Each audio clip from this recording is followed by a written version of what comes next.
घने जंगल में बबली नाम की एक कबूतरी जंगल के सभी पंछियों के साथ मिलजुल कर रहती थी। लेकिन बबली की हाइट कम होने की वजह से जंगल के सारे पंछी उसका हमेशा मजाक उड़ाया करते थे। फिर एक दिन कालू कौवा बबली का मजाक उड़ाते हुए बोलता है कि ए बोनी कबूतरी, तू यहाँ क्या कर रही है? जा घर जा, नहीं तो तू यहाँ जंगल में कहीं खो जाएगी। ये सब ताने रोज रोज सुनकर बबली कबूतरी बहुत उदास हो जाती है और वह मन ही मन अपने छोटे कद के लिए भगवान को कोसती रहती है। हे भगवान, तूने मुझे इतना छोटा क्यों बनाया है? मैंने तेरा क्या बिगाड़ा था जो तूने मुझे ऐसे बनाया? आपने मुझे किस चीज की सजा दी है?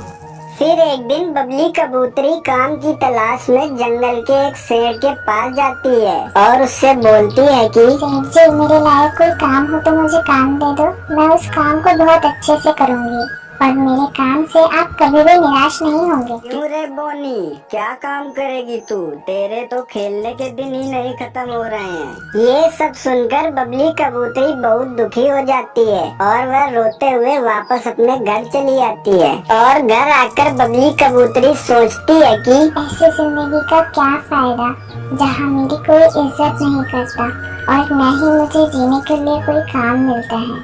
इससे अच्छा तो मेरा मर ही जाना ठीक है। इतना सोचकर बबली कबूतरी मरने के लिए जंगल की तरफ निकल पड़ती है। फिर जैसे ही वह मरने के लिए नदी किनारे पहुंचती है, तभी पास ही में बैठा एक जादुई उल्लू उसके पास आकर बोलता है कि क्या हुआ बेटी, तुम अपनी जान देने क्यों जा रही हो? मैं मरूं नहीं तो और क्या करूं? मेरे कद में छोटे होने की वजह से सभी मेरा मजाक उड़ाते हैं और जंगल के सारे पक्षियों के बच्चे मुझे बोनी बोनी कहकर चिढ़ाते हैं और कोई मुझे काम पर भी नहीं रखता है। इसलिए मैं आज अपनी जान देने जा रही हूँ। बेटी, ऐसा नहीं सोचते हैं। जिंदगी तो भगवान की दी हुई सबसे अनमोल चीज है। इसे हमें ऐसे नहीं खत्म करना चाहिए। फिर आप ही बताइए मैं क्या करूँ?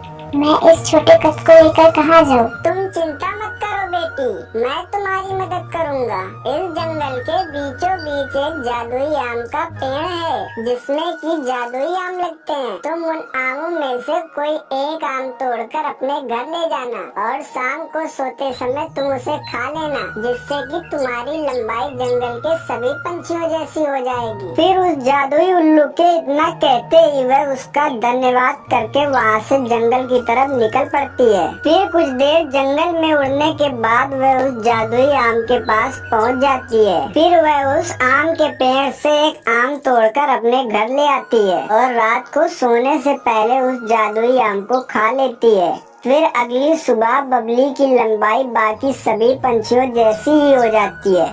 फिर बबली खुशी खुशी आत्मविश्वास के साथ सभी के साथ रहने लगती है।